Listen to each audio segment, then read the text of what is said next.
Hello, I'm Brigham Avery, and welcome to Hollywood and Ivy, where Sunset Boulevard meets Addison and Clark. The show where we get to know celebrity Cub fans from the entertainment world as we take you from Wrigley Field to the red carpet. Today, we welcome a resident of Wrigleyville who's gone on to star opposite Michelle Pfeiffer and Tom Hanks. He also spent 5 years patrolling Los Angeles with William Shatner, former captain of Team ABC in Battle of the Network Stars, and first and foremost, a lifelong Cub fan. Welcome, ADRIAN ZMED. And today on Hollywood and Ivy, we're joined by a gentleman that's wearing the '84 Cubs road jersey. Great Cub fan, ADRIAN Very ZMED. good, very yes, good. Yes. Lovely jersey. Lovely to have you here. It's great to be here. You grew up 5 blocks from Wrigley Field, you said? Yeah, Is that right? about a half a mile or so in the Lincoln Park DePaul University area. So I used to walk to Wrigley almost every day during the summer. And if I wasn't in the bleachers, I was standing outside on Waveland or Sheffield with a baseball mitt and with a transistor radio, waiting for the ball to come over the fence. Funny story is, I had collected several of the balls coming over the fence, and I had then eventually, when I came to Hollywood, started playing for this team called the Hollywood All-Stars, and we played in a charity game in Wrigley Field against the '69 Cubs.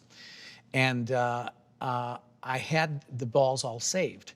And when I played in Wrigley Field against all of these icons, Ernie and Billy and the list is endless, Santo and everything, I told my mother that bag of balls that was in the basement, I go get it. I need to pick it up because I want them to autograph. And I'm first generation Romanian, so she had a very thick accent. She says, I threw those long time ago out. You're a big boy now. You don't need baseball. So, they were all gone. Oh, did you get over that? Yeah, I got over it because I just got some more balls and I had them sign it. Oh, yeah. Could you hear the roar of the Wrigley crowd from your home? Well, we were a little, yeah, we could kind of hear it, yes. Where exactly were you? How close were you to Uncle Buck's apartment? I used to walk by it. So I was really close. I went to Oscar Mayer grade school there, which is at Blvd and Kenmore. My father was a Romanian Orthodox priest. They could get married, Orthodox priests. And that was my home, in that area, in that neighborhood. So a big controversy for many years, Adrian, was lights or no lights at Wrigley Field. Which side of that discussion were you on, and how passionate were you in relation to that? I never wanted lights. To this day, I still wouldn't. I don't want the lights, because I grew up, at that ballpark, and it was always the daytime. Back when I was a kid, there was nobody in the stands. It was like the '80s. Cubs teams is when, well, actually it was the '69 team, that group of people, Banks and Santo and Kessinger, Beckert, Williams and all, they kind of got the Cubs hot at that time. And then it carried over into the '70s, but in the '80s, the yuppies kind of discovered Wrigley Field, the charm of it, and also people decided to do business meetings. But when I was a kid, there were maybe 8,000 fans. And they were all kids because they were all out of school and they were the only ones who could go to the games. So when there was a big, thing that happened, it was like a cheer from a bunch of kids in an auditorium at a school is what it sounded like. When there was a home run, it was just bizarre. And it was like Wrigley was our babysitter. We would all go and hang out at Wrigley. But then people discovered the Cubs and Wrigley and the charm of it. But a really good friend of mine, Tom Dreesen, a comedian, who's from Chicago. He has a great joke where he says over the PA system, will Mrs. Schmidt come and pick up her kids? They're beating the Cubs 12-0 in the bottom of the 8th. So you talked about '69 as being a very memorable year for yourself, and talk Hugely. about that and that you said Jack Brickhouse saved your life. I was in high school at the time. I was playing football at Lane Tech, and I broke my leg really, really badly. So much so that they put me in a body cast, and I had nothing to live for until the Cubs started playing at that time. And every day, it's why I got up every morning to watch that game, and it just got more and more exciting. They pulled out so many ninth inning wins, and Jack Brickhouse went nuts. Hey, hey! The way he would scream that and stuff. The And cardiac Cubs. The cardiac Cubs, yeah. They got me through that, the most difficult time in my life. And then I got to, of course, I got to meet Jack years later when I played in this game against the '69 Cubs in a charity game in Wrigley Field. And I literally got on my knees and kissed his hand and thanked him. Would you rather hear a game broadcast? I haven't asked this of anyone yet. Would you rather hear Harry Carey or Jack Brickhouse call a Cubs game? I'd love to see both of them do it. It'd be a good combination. It would have been a really fun thing. Look, I love Jack, and he's from my childhood, you know. So I feel like Jack was my grandfather or whatever. But Harry, nothing was like Harry. Harry was he was bigger than life. He was just bigger than life, and I'm so grateful that I got to know Harry really well. He always, whenever I was touring with a show or something, and we'd go through Palm Springs, which is where he lived, he always came to see my shows, and he and Dutchie were just lovely to me all the time. But Harry, nobody could call a game like Harry. I mean, it's just It was so casual and lovely to listen to him. He's just talking and talking. Oh, and it's a hit. Oh my God, he's back. And Dunston pulls it in at shortstop, and we think it's going to be a home run the second it leaves the bat and all. There was nothing like him in the world. You said that just a moment ago, Adrian, you talked about Wrigleyville in the 80s. That was really thanks to Harry Carey selling the Cubs in a lot of ways. Yeah. You're right. I mean, that had a lot to do with people discovering the Cubs and Wrigley, and making it more of an event. Now, lights came on in '88. Mm-hmm. Yeah, '88. So were you there for that? No, but I was living here in Hollywood, in Studio City at the time, and I had one of those giant 15-foot dishes. So I had this feed, a private feed that was watching. I was watching all of this stuff that really wasn't being broadcast. You saw the rain because it was rained out that first night. Yeah, The first night. Yeah. Mm-hmm. Yeah. So I got to. I kind of was there by proxy. Mm-hmm. You mentioned you were very close to the '84 Cubs. Who are some of your good friends on that team? Well, I hung out Sutcliffe. We were the Red Baron. Yeah, we had a lot of fun. Boy, that guy was a practical joker. Who would be your best friend on that team? You know what? I hung out with Leon Durham a lot. Oh, the Bull. Yeah, I hung out with Leon a lot. He had a huge year in '84. Yeah, he did. That in 279. He did have a great year. Yeah. Mm-hmm. It was really Sut and Sandberg and stuff. I mean, Sandberg and Leon, a lot too, but really Sutcliffe and Leon. Whenever they came into LA, we used to hang out a lot. So it was really those two guys mostly. Then later on, Gracie. And we'll be back with more on Hollywood and Ivy after this. Stick around.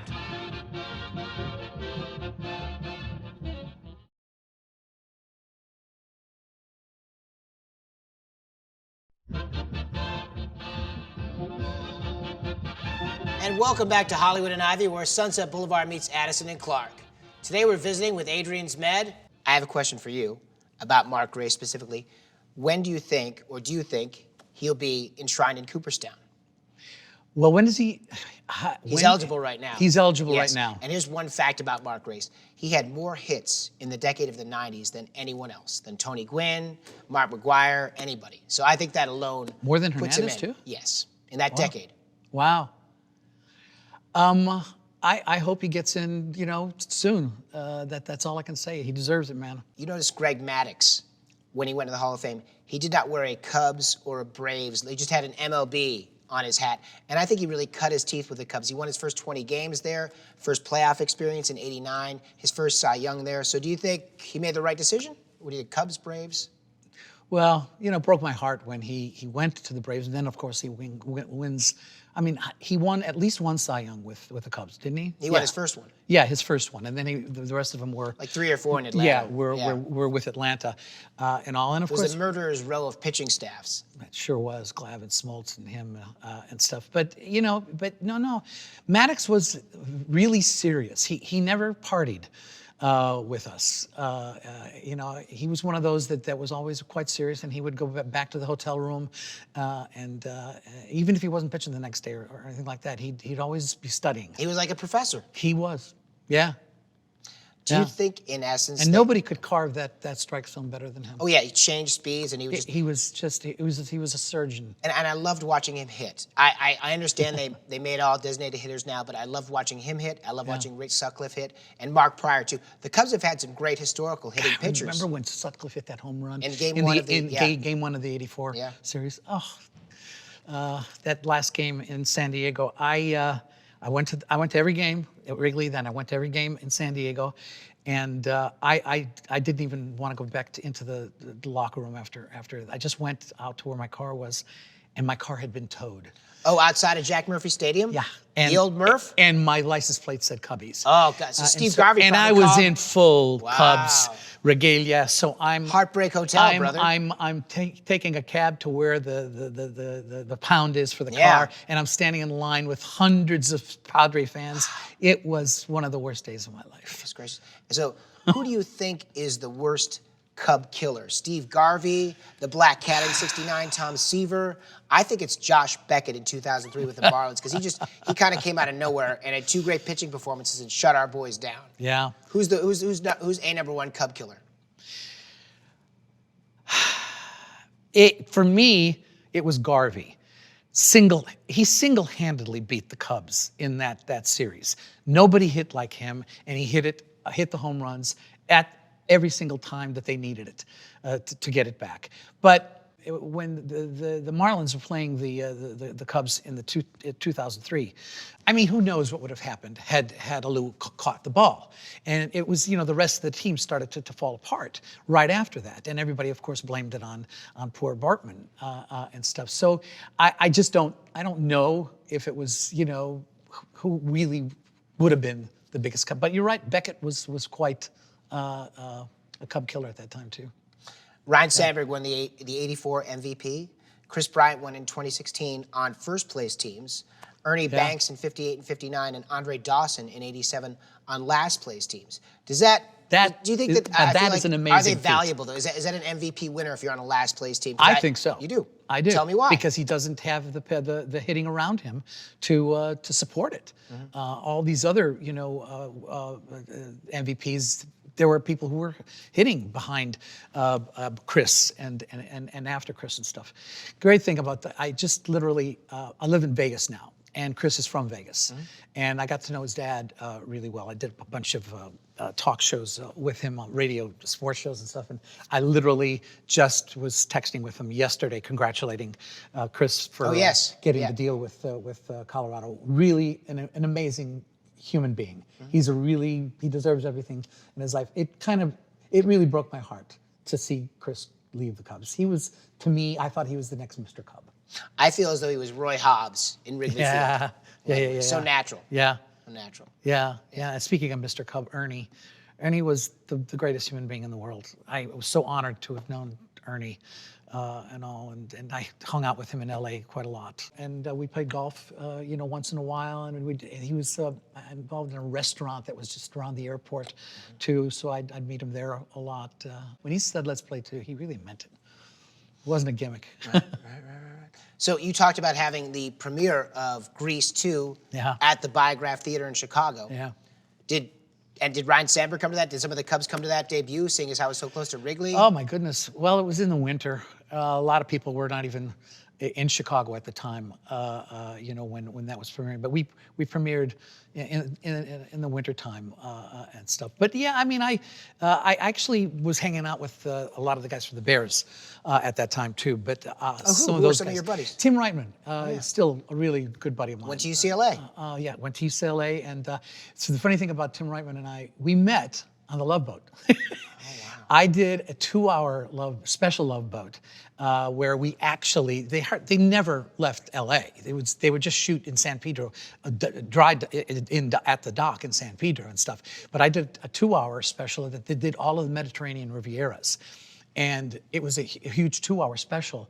And he was dating Judy Landers at the time. And I saw this guy on the ship with the football. He was throwing it. And I said, "Can I throw it with you?" And then I found out who he was, and we became really, really close friends after that. And he's still a really good buddy. He's got a ranch in Idaho right now called the Lazy Bear Ranch. On T.J. Hooker, you spent 13 hours every day with Captain Kirk, with William Shatner. 5 days a week. And you talked a little sports. He's from Montreal. Was he a big Expos fan? Did you talk Cubs and Expos? He liked baseball. He's a sports fan, but his passion was football. The Raiders were going to play the Bears on Monday Night Football, and my son decided to get born that night. To be born that night. How inconsiderate. So he never made it.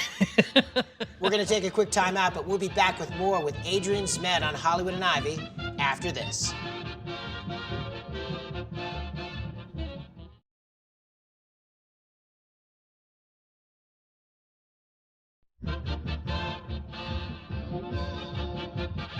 We're back on Hollywood and Ivy, and today we're visiting with Adrian ZMED. So, 69, Adrian, 84, 2003. How much of that made you start to believe in the reality of the curse? I'm Romanian. My relatives are gypsies. We believe in curses and stuff. In fact, I tried to do an exorcism in 1984. And my grandmother was the expert on how to try to lift it and stuff. And the problem is she says you need to have the hair of the goat. And I literally went to the Billy Goat Tavern and said, are there any relatives of the goat still alive and stuff? And I couldn't find the hair of the goat. I did a little mock. From the Lincoln Park Zoo, maybe a little sample of the goat there. Thing, and obviously it didn't work. In 2016, when that happened, what was the thought that went through your head? Did you believe it? Did it resonate with you, or did it take a while for it to set in? Did you? How did that feel? I literally, because they did exercise the when Bryant got the ground ball, and he got up to throw it and then slipped a little. Mm-hmm. It was almost like the Bartman thing, that moment of, but it didn't happen. He got it to Will Rizzo, and they won, and I just literally sat there in silence and started crying. I never thought I would ever see them be in a World Series, let alone win a World Series. And it was number one on my bucket list. That was it. Number two was the Bears winning a Super Bowl. Prior to them winning, they beat the Dodgers in the pennant. And you had a story about that you were with Joe Mantegna that night, correct? Right. I was at his restaurant here in Studio City. We could not believe that they were finally going to the World Series, and I have a video on my phone right now I could show you of him and I screaming, yelling, and then both of us were crying. Again, amazing. Grown men. And how many graves were visited, with the radio, that was the best visuals. Like that. It was a sociological event, for Chicago is what it was. It's 180 years of pain and love. Mm-hmm. I mean, who still roots for a team after 180 years? It was, it's the Cubs are. It's like I describe the Cubs like my grandparents. No matter how old they get and how many things they don't remember or do, you still love your grandparents no matter what, and all. And that's how the Cubs always, I felt about the Cubs. I love them whether they're in first place or last place. Being a Cub fan as long as you've been, Adrian, what would you say is the most memorable Cubs game? I'll never forget the last game of the 2016, World Series. That's probably the most memorable. I go back and I look at it over and over and over, and I say I still can't believe it. Cubs win! Cubs are the champions! The Cubs are the champions! Look at that mob scene! Holy cow! This is all a joke. It was done by Hollywood. This really didn't happen, and stuff. It wasn't the greatest game in the world, but I do believe when they stopped the game, and they went into the rain delay happened. The rain delay happened. Mm-hmm. I really believe that Harry and Ernie did something up there to have things turn out the way that it should turn out. Right. Yeah. It was just like. I still can't believe it. Now, where were you for that game, Adrian? The final Game 7. I was actually I had gone to one of the games in Chicago, and I had to get back, unfortunately, that day to film something. And if you can believe it, I was in the O'Hare Airport watching the game. And I actually watched the whole game at a wine bar in the O'Hare Airport. And we were just hoping, it was the rain delay that we were just saying, oh, the plane's gonna leave, and then we won't be able to see it, on the plane and this and that. And they just won it, and then they called for everybody to sit. Perfect timing. Yeah, yeah. Wow. But I did go to the game that they won at Wrigley. That was game 5. Game 5, yeah. Yeah. So growing up around Wrigley and knowing the area and the environment and how the wind kicks in, if you're general manager, would you subscribe to having more speed at the top of the lineup or more power hitters? Because if you look at when they've been successful, like '84, Bobby Jr., 2016, they had speed at the top of the lineup with Dexter Fowler. I feel as though they need more speed than power to be successful as a franchise. I think in this day and age, yeah.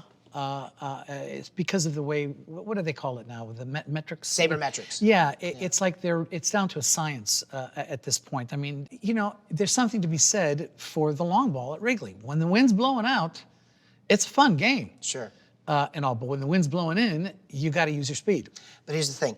I don't know how many people realize this. The wind only blows out like that maybe 20 or 30 games a year. You're right. So I feel you need speed. You don't need so many boppers, because it should be speed specifically. Yeah. So Adrian, we've talked about this before with other guests. Who would be a great leading man, a former or current Cub, and who would be a great villain? It could be any former or current Cub. Depends on what kind of leading man you're going for, I guess. If you're going for, a good-looking guy who's got such an easy charm about him, I would say Mark Grace. Bad guy? Man, one of the big bad guys on the mound always was Zambrano and stuff. He had a temper and all, and you didn't want to mess with Zambrano and stuff. So I guess, those guys. You were actually captain of the Battle of the Network Stars. Yeah, quite a few years actually. Yeah. Yeah. How was that experience? Talk about that. Everything that went into that. Well, it was a blast because the team that I would get, I knew everybody on the team because we were all. Aaron Spelling owned ABC Network. He didn't own it, but he had just 10 hits on it, and so everybody who was on the team was from one of his shows. But it was always the women that made the difference in Battle of the Network Stars, because the guys even themselves out on all the events. But if you had a fast woman and who could run and swim, that was the big difference. And who was that? Who was that? That was Heather. She was an athlete. Heather's last name is Locklear. I'm wondering where you get because we've had guests on, and you're the most passionate by far. Where does your passion for the Cubs derive from? Well, again, the Cubs isn't just something that I occasionally went to or watched a game. I grew up in the neighborhood within walking distance of my home. So it was everything to me. And if I couldn't be in the stadium, I was outside the stadium waiting for balls to come over the fence. My life revolved around it. I probably grew up in the greatest neighborhood ever in Chicago. I was a mile from the Lincoln Park Zoo at Fulton Beach and a mile from Wrigley Field. I was right in the middle of all that. So I either was at the zoo or at Wrigley Field every single day of the summer. My parents didn't see me the entire summer. And in 1984, it was the same thing because that was the zoo. Yeah. Larry Boa, and you had Steve Lake, you had Rhino, you had the deer, you had the bull. So they were kind of synonymous at that point. But I think also a lot of my passion comes from my heritage. I'm a first-generation Romanian, and we're hot-blooded, man. We don't do we do everything completely full out, not halfway. My father was a Romanian Orthodox priest, so I got my performance, from him, watching him on the altar every Sunday and stuff. So, and it was right, like I said, half a mile from Wrigley. That being said, Adrian, who was more impressive? Nadia in 1976 or Sandberg in 1984? Sandberg, come on. Just checking. Anybody can be a gymnast. Well, Adrian, it's been great having you. We don't have a guest book, but we do have, this is a guest ball. Oh, cool. So I'm going to give this to you to sign. A nice catch. I think it was Rick Sutcliffe who taught me how to sign a ball. Oh, yeah? Yeah. Nice. Where's the It's not easy. It's not easy. No? No, it's not easy to catch. Outstanding. Thank you for being here, sir. And you recently had a birthday. Oh, yeah. And so, because of that, a dear friend of both of ours has come to grace our set with his presence. He's been a guest on this show. He's our executive producer, Mr. Joe Montana. Your dear old friend is here. Joe! And we got a little present for you. Look at this. Oh, boy. Here we go. This is my hero. Yeah. Oh, Here we go. This is my mine hero. too. We don't have the exploding scoreboard like No, the we White don't. Sox, No, but we that's do right. have this. All right. How are you, buddy? Great. It's good to see you. So before you blow those out, let us hear you, good and loud. 1, 2, 3. Happy birthday To you. Happy birthday to me. Happy birthday, dear Adrian. Happy birthday to me. Yeah. There we go. Tune in next time, and thank you so much for watching, everybody. And go Cubs! Go Cubs! And happy birthday, Adrian. That's right. Hey, Chicago, what do you say? The Cubs are gonna win today. They're singing, Go Cubs, go! Go Cubs, go! Hey, Chicago, what do you say? The Cubs are gonna win today. Go Cubs, go!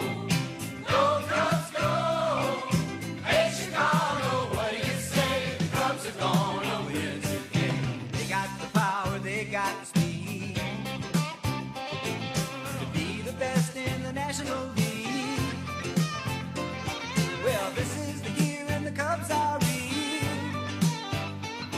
So come on down to Wrigley Field. We're singing now, Go Cubs, go! Go Cubs, go! Hey, Chicago, what do you say? The Cubs are gonna win today. Go Cubs, go! Go Cubs, go! Hey, Chicago, what do you say? The Cubs are gonna win today. Go Cubs, go! Go Cubs, go! Hey, Chicago, what do you say? The Cubs are gonna win today. Let's go! Cubs, go! Hollywood and Ivy was filmed live at Universal Studios in Hollywood, California. Brigham Avery's wardrobe was provided by Richie's Suits of Beverly Hills. Richie's Suits, a perfect fit. Catering for Hollywood and Ivy provided by Firehouse Subs. Firehouse Subs, home of the Hook and Ladder. Hollywood and Ivy is a presentation of Brigham Avery Productions.